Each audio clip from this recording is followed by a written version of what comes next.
Hi, Matt Hopkins, Ideal Products here, and today we're going to share with you our Imperial 2000 series. It's one of our natural wood series of lockers. What we have here is an Imperial 2000 Model B and Model D, standard double tier and 4-tier. It's got a 3/4 inch solid select red oak recessed panel door, also known as a shaker style door.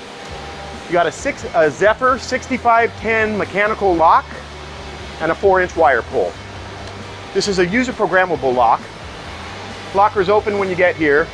You punch in your own little unique 4-digit code, lock the lock, come back, punch in that code, and it opens up for you, resets for the next user. You've got a double prong ceiling hung coat hook, a 5-inch deep mini shelf for keys, for wallet or cell phone, and you got Euro concealed hinges. On the door is a clear satin finish and spot for your number disc. That's our Imperial 2000 series. Thanks for watching our video and have a great day.